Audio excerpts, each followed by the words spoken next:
Isang oras lamang ang nakalipas nang makatanggap ulit si Zenaya ng tawag mula kay Detective Conan. Dahil sa magaling at marami ng experience ang detective na ito, ay isang oras lamang ay nahanap ng lalaki kung kanino nanggaling ang tattoo na sinend ni Zenaya. "Detective Conan, why did you call?" Kunot nung tanong ni Zenaya. "Dr. Miracle, I have some important news for you. I already got the identity of the person behind the dragon tattoo you sent me earlier." Nagulat si Zenaya dahil sa sinabi ng detective. Hindi niya lubos maisip na ganun lamang kadali ang paghahalongkat ng detective sa pinapahanap niya. Napakagaling nga naman ni Detective Conan at worth it ang paghihingi niya ng tulong sa lalaki. "They can tell you who is the person behind this dragon tattoo." Rinig niyang paghinga ng malalim na detective. "The dragon tattoo you sent me was the logo of the famous mafia group named Cosa Nostra. Have you heard about this famous mafia group?" Umiling si Zenaya. Wala siyang kaalam-alam sa mga tungkol sa mafia na yan. At ano naman ang kinalaman niya dito at hayok na hayok tong patayin siya? "Cosa Nostra? It doesn't ring a bell," sagot ni Zenaya sa detective. "Let me tell you the background of the group. Cosa Nostra has a leading company in the world, owned by Argus Belmont. Are you familiar with this man?" Tanong ng detective. Sandaling natigilan si Zenaya. "Yes, he is the owner of Belmont Company, which is the top 2 highest and grossing companies in Asia. So what's my connection with them? Why did the group hunt me?" Tanging ang alam lang ni Zenaya si Argus Belmont ay isa sa prominenteng mayaman sa buong mundo. Halos kaidaran lang ito ng General Natividad. Isa rin ang matanda sa respetadong negosyante sa buong mundo. Well, as you may know, Argus Belmont suffered a mild stroke and fell into a coma. Upon waking, he was seriously ill and his health has been declining since. He has 2 sons, Hanzo and Thanos Belmont. Argus and Hanzo, the eldest son, were very close and Hanzo always pleased his father. The second son, Thanos, was more rebellious. It's widely believed that Argus will likely hand over the company to his eldest son. So that means, if the old man recovers, there's a chance the second son might not inherit anything. I can't understand why Argus had a mild stroke and fell into a coma before making a will. If the old man's condition worsens, the property might be divided between the 2 sons. That is why, as soon as it happened, the eldest son sought out highly skilled doctors to treat his father. It's important to note that Argus and Thanos are stepbrothers. After Hanzo booked an appointment with a doctor to treat their father, the doctor unexpectedly died. According to my investigation, it's likely that Thanos Belmont killed the doctors to prevent their father's recovery. So ibig sabihin may chance ang nagpabook ng appointment sa'yo si Hanzo Belmont upang mapagaling mong matandang ama nila. Siguro nalaman yun ni Thanos Belmont, kaya pinaghahanap ka ng lalaki at nagpaplanong patayin ka bago ka pa man makita at mahanap ni Hanzo Belmont. Isa kang sumisikat na doktor at napaka-misteryoso mo, kaya ikaw ang target ngayon ni Thanos Belmont. Kumunot naman ang noo ni Zenaya. Sandaling tumayo ang kanyang balahibo nang marinig ang sinabi ng detective, ngunit natigilan siya dahil sa narinig. "Wait, did I hear it right? Nagtatagalog ka, Detective Conan? Kailan ka pa natutong magtagalog?" Namamanghang tanong ni Zenaya. "Well, kung hindi mo lang alam, ang napangasawa ko ng Pilipina last year. Kaya marunong na akong magtagalog ngayon ng konti." Natatawang sagot ni detective, kaya napakamot si Zenaya ng ulo. "Oh my God, I did not know. Nag-i-English pa ako. Hindi mo naman sinabing marunong ka na palang magtagalog, detective." Rinig niyang paghalakhak na lalaki sa kabilang linya. Mukhang pinagtitirpa na naman siya ni detective. "Balik tayo sa topic. So ang ibig mong sabihin, si Thanos Belmont ay gustong mamatay ang ama para makuha ang hati ng kayamanan ng mga Belmont? Turns out, selfish din pala tong si Hanzo. Bakit hindi na lang niya hatian ng manang kapatid niya?" Kunot noong tanong ni Zenaya. Good question, Dr. Miracle. Pero sinabi ko kaninang stepbrother lang si Thanos at Hanzo. Ang totoong anak ni Argus ay si Hanzo lamang. Si Thanos naman ay anak sa ibang lalaki ng kanilang ina. Most likely, Nagluko ang kanilang ina during her relationship to that old man. So walang karapatan sa mana si Thanos. Kung tutuusin ba Thanos was already registered as a Belmont, kaya may karapatan to sa mana't ari-arian. Pero kung gumawa ang matanda ng will and testament, pwede itong magbago pa, Dr. Miracle. Thanos Belmont is a dangerous and ruthless man, kaya mag-iingat ka sa kanya. Mahirap kalabanin ng isang mafia. Napangiti lamang si Sinaya sa sinabi ng detective. Huwag kayong mag-alala, Detective Conan. Mag-iingat ako palagi. Alam ko kung ano lang ang kaya ko. Isa pa, hindi pa naman ako nakikilala nila as a Dr. Miracle. Kaya malaya ako makakagalaw sa ngayon. Napatango naman si Detective Conan at napahinga ng maluwag. Good. Isasend ko lahat ng information nakuha ko. Salamat at hindi na ako magtatagal pa. Maraming salamat, Detective Conan. I'll wire the money to your bank account ASAP. Agad na nagpasalamat ang detective at nagpaalam. Nang maputol ang tawag ay mabilis niyang tinawagan si Rose. Ilang ring lang ay sumagot na rin ang dalaga. Hello Rose, si Sinaya to. May gusto lamang akong tanungin about sa list of appointments ko. May nangangalang Hanzo Belmont bang nag-request sa akin ng appointment nung nasa US ako? Please, pakitingnan naman sa file ng dati kong assistant na si Lourdes. Sige, just give me 5 minutes para hanapin yon. Hold on. Ilang minuto rin siyang naghintay nang bumalik si Rose sa telepono. According sa record ng dati mong assistant na si Lourdes, meron nga nagngangalang Hanzo Belmont na nag-request ng appointment sa'yo noon bago ka pa man pumunta dito sa Pilipinas. Hindi ka available noon dahil talagang hands-on ka na muna sa pag-alaga sa iyong lola, kaya naman mabilis na dinecline ito ng dalaga. May contact number bang ibinigay si Hanzo Belmont? Tanong ni Zenaya. Yes, mayroon. I'll send his information in your email. Thank you, Rose. Mag-ingat ka dyan. Ikaw rin, Zenaya. Don't worry, ginagawa ko na lahat para mabuo ang team mo. Nang sandaling maputol ang linya, ay sunod-sunod na naka-receive ng sandamakmak na emails ang dalaga. Nang ma-receive ni Zenaya ang ibinigay na number ni Rose, ay agad niyang itinipa yon sa kanyang phone at tinawagan na nagmamayari ng number na si Hanzo Belmont. Alam niyang mahirap kalabanin ng isang mafia group kung kaya't gagawa siya ng paraan upang makaligtas sa grupong gusto niyang ipahamak at patayin. Hindi man niya ito kaya, subalit may iba siyang paraan upang matalo to. Dahil imposible niyang matalong grupo, nais niyang humingi ng tulong kay Hanzo Belmont. Base sa koneksyon at yaman nito, alam niya mas matatalo nitong kanyang kapatid na si Thanos Belmont. Ilang segundo lamang na nagring ang telepono na may magsalita sa kabilang linya. Hello, who is this? Tanong ng isang lalaki sa kabilang linya. Napangisi si Zenaya nang marinig ang isang boses. Hello, I am Zenaya Santillas Anderson. May I speak to Hanzo Belmont? Tanong niya kaya naman natahimik ang nasa kabilang linya.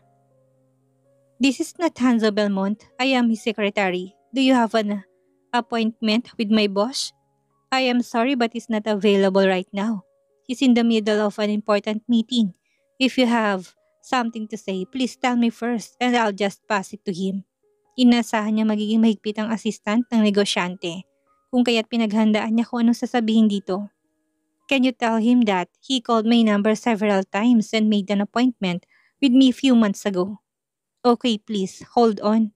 Biglang nag-isip ang assistant sa kapilang linya. Napaka-imposibleng malaman ang number ng boss niya at private number ito yon. Kung kaya't nagtatakang lalaki kung saan nakuha ng babae. Ang number subalit ng marinig niya na tumawag pala ang boss nito sa dalaga, ay agad siyang pumunta sa loob ng meeting room at binulungan ng amo. Boss, merong gustong kumausap sa'yo. Tumawag ka raw sa kanya ng paulit-ulit ngunit hindi nito nasagot. Ngayon sinasabi nitong nag-request ka raw ng appointment sa kanya ilang buwan nang nakalipas. Bulong ng assistant sa Italianong lingwahe. Tumaas ang kilay ni Hanzo Belmont dahil sa sinabi ng assistant. Pilit nitong inaalala kung meron siyang ginawang appointment noon ngunit hindi niya maalala. Mag-usap na lang tayo mamaya. Mas importante itong meeting. Ilang beses ko bang sabihin sa'yo na huwag mo kong istorbohin sa meeting? Inis na bulong niyan sa Belmont. Okay boss, I'm sorry. Tumangon lang si Hanzo at nag-focus sa meeting. Halatang halata sa lalaking pagka-stress nito. Ilang buwan na kasi siyang pagod na pagod dahil sa negosyong iniwan ng kanyang ama sa kanya. Sobrang laki ng responsibilidad na nakapatong sa kanya, dagdagan pa ang patuloy na lumulubhang sakit ng ama. Wala siyang ibang ginawa kung hindi ang maghanap ng mga magagaling na doktor sa buong mundo. Ngunit hirap na hirap siyang hanapin ang mga to. Minsan sa hindi inasahang pagkakataon bigla-bigla na lamang itong namamatay. Bago pa man naging malubha ang sakit ng kanyang ama, ay may malaking aksidenteng nangyari. Nang sandaling magising ang ama ni Hansel Belmont sa pagkakakoma, ay ilang araw ang nakalipas, bigla na lang hindi nagising ang ama at mas lumala pa ang sakit nito. Kung kaya't hindi niya yun maintindihan. Ang ginawa niya para maging secure ang ama ay nagpagawa siya ng isang private hospital sa isang isla na siya lamang at ang mga doktor ng amang nakakaalam. Napakasela ng kalusugan ng ama niya at sa tuwing naiisip niyang insidenteng yun, alam niya may foul play na nagaganap. Alam niya rin ang kapatid niyang si Thanos, ang may pakana nun. Gusto nitong makihati sa man at ari-arian ng mga Belmont. Nang matapos ang meeting ay nakatanggap ulit ng tawag si Hansel Belmont na inatake sa pusong kanyang ama, kung kaya't mabilis siyang lumipad papuntang isla. Habang nasa biyahe sila'y naalala siya. Tumingin siya sa assistant at nagsalita. "Assistant Sahuko, hindi ba't sinabi mo kanina na merong tumawag sa akin? Sino nga yun?" Nang marinig yun ay kaagad na kinuha ni Assistant Sahuko ang telepono sa bulsa at ibinigay sa amo. Ang pangalan niya ay si Zenaya Anderson. Zenaya Anderson? Hindi niya matandaan kung may nakasalamuha siya na ang pangalan ay Zenaya Anderson. Gayunpaman tinawagan niya pa rin ang number. Nagtataka siya kung bakit nalaman itong number niya at ilan lamang ang nakakaalam noon. Saan nakuha ng dalaga ang number niya? Nang magkonekta ang tawag, hinintay ni Hanzo ang kabilang linya na magsalita. "Hello, is this Mr. Hansel Belmont?" Napakunot ang noon ni Hanzo nang marinig ang hindi pamilyar na boses ng babae. "Sino ka?" Tanong nito sa Italianong lengguwahe. At dahil marunong si Sinaya mag-Italyan ay kagad niyang sinagot ang lalaki. "I am Dr. Miracle. You contacted me several months ago to request treatment for your father. You also booked an appointment, but unfortunately, I was unavailable that day." Nang marinig ni Hansel Belmont na si Dr. Miracle ang tumawag ay biglang lumiwanag ang mukha ng binata. Ilang buwan niyang pinaghahanap si Dr. Miracle at maraming beses na rin siyang nagtangkang mag-request ng appointment dito. Ngunit hindi man lang siya makakuha. Palaging rason ng assistant nito ay busy ang doktor. Kahit na inofera niya na ito ng malaking halaga, ngunit ni-reject pa rin siya. "Are you really Dr. Miracle?" Tanong ni Hansel Belmont. Kahit na masaya ang nararamdaman niya ngayon, kailangan niya pa rin makasiguro na si Dr. Miracle ang kausap niya.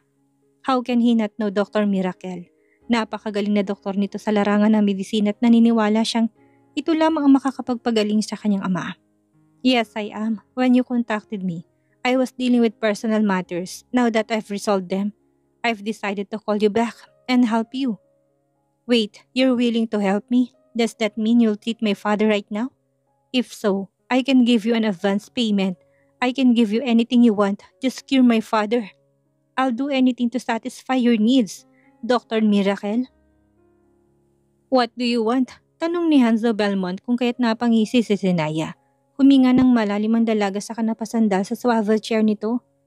"I don't need your money. I just want a favor from you, a little deal with you." Nalilito naman si Hansel sa sinabi ng dalaga.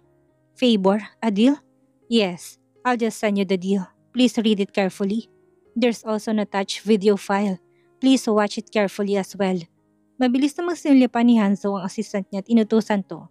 "Quick, check my email." Nang mai-click ng assistant sa huko ang video ay pinanood ng mabuti yun ni Hanzo. Nang parteng lumabas ng isang lalaking may tattoo ng dragon sa braso ay kaagad na napakuwim ng kamaong lalaki. Alam niya na kaagad kung sinong lalaking yun. Ito ang palaging kasama ng kanyang kapatid na si Thanos. Isa sa mga tauhan ng kapatid niya. Napamura si Hanzo nang ma-realize ko anong ginawa sa kanya ng kapatid. Nang marinig ni Zenayang mura ng lalaki, alam na nitong natapos ng sinad niyang video. "It happened here in the Philippines. Pumunta rito ang kapatid mo upang hanapin at patayin ako. Ilang buwan na rin simula nung nalaman ko na may mga grupong naghahanap sa akin at ang mga kapatid mo ngang si Thanos Belmont yon. Malas niya lang dahil iba ang natarget niya niyan. It so happened that he recognized the wrong person." Kwento ni Zenaya sa Italianong lengguwahe. Labis naman ang nararamdamang galit ni Hanzo dahil sa ginawa ng kanyang kapatid. Tama ngang hinala niya. May kinalaman ng kapatid niya sa lahat na nangyayari sa pamilya nila. Baka nga kapatid niya ang dahilan kung bakit naging malala ang lagay ng ama nila. How dare he? Hindi ko inaasahang aabot yan ng kapatid ko. Gagawin nga nitong lahat upang makuha lamang ang kayamanan ng pamilyang Belmont. He was not part of my family at wala siyang karapatan sa yaman ng aking ama dahil pinaghirapan niya yun pati ng lolo ko. I was the legitimate child, not him. He was really cruel and mad. Tama ngang hinala ko. He was trying to kill my own dad.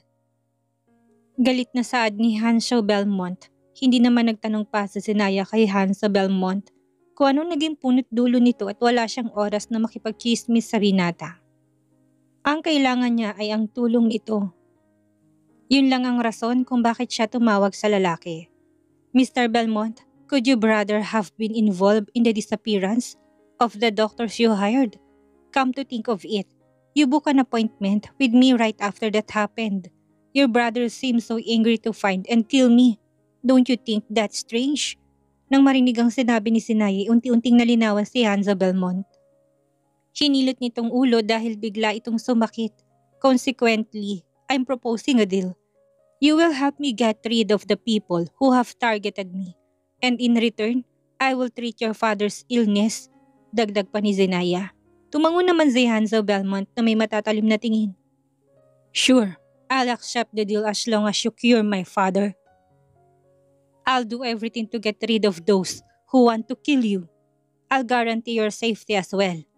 Whoever they are, even if it's my own brother, I won't let them get away with it. Napangiti si Zenaya nang masatisfied sa sinabi ni Hansa Belmont sa kanya. Very well then. We have a deal. I'll begin treatment as soon as possible. Please provide me with all the necessary information about your father's condition. We have a lot of work to do. Dr. Miracle, I'm sorry to ask, but when you can visit my father.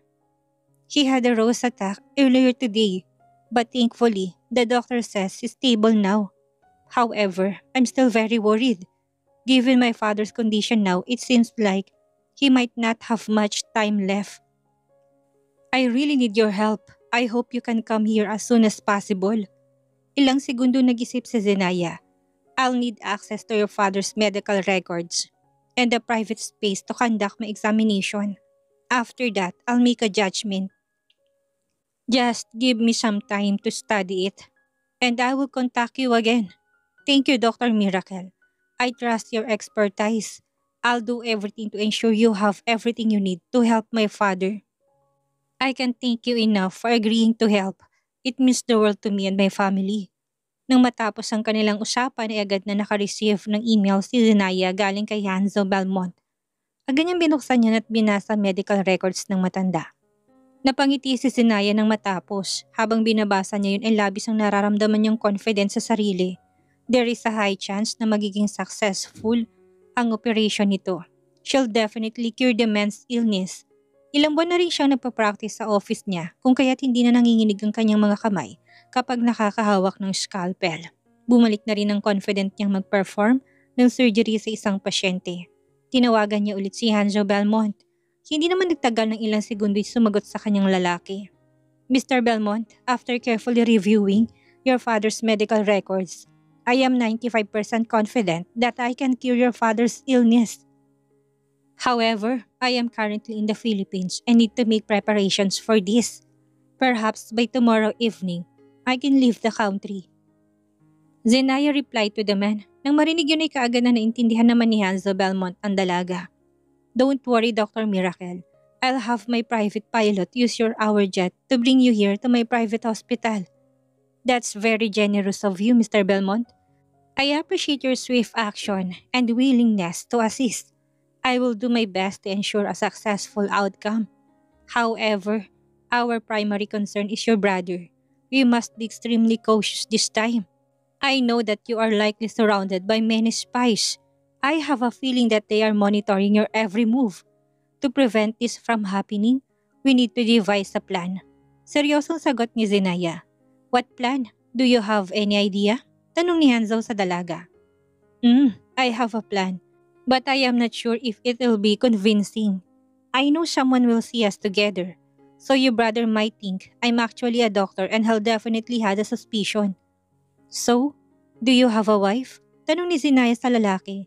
Agad namang sumikit ang mata ni Hanzo at naguluhan sa sinabi ng babae sa kanya. I have a wife and mistresses. Hindi naman maiwasang mapangiwi ni Zenaya sa sinabi ng lalaki. Sa bagay, expected niya na yon. Sa kultura ba naman nila malamang normal na doon na magkaroon ng maraming kabit at babae? Ang mga mayayamang nasa middle-aged man. Mabuti na lamang at hindi ganon ang asawa niyang si Joaquin. Sobrang loyal nito sa kanya. Maswerte pa rin siya. Perhaps you could spread the word that your girlfriend is coming to visit you. It would be better if people knew about it, so we can convince your brother more easily. That way your brother won't suspect anything. Did you get what I mean? I understand. In that way my brother will let his guard down, and you can be safe here. Labis naman ang kagalakan ni Hanzo Belmont dahil sa wakas ay gagamutin na ni Dr. Miracle ang kanyang ama. Sobrang nagpapasalamat siya sa Diyos dahil hindi pa rin pinabayaan nitong kanyang ama. Maluhaluhang tiningnan ni Hanzo Belmont ang kanyang ama na ngayon ay nakaratay sa hospital bed nito. Maraming tubong nakasaksak sa matanda at hirap na itong huminga. Hinawakan ni Hanzo Belmont ang malamyang kamay ng matanda. Father, please hold on. Dr. Miracle will save you. And she'll be here soon. She's the only one who can make you better.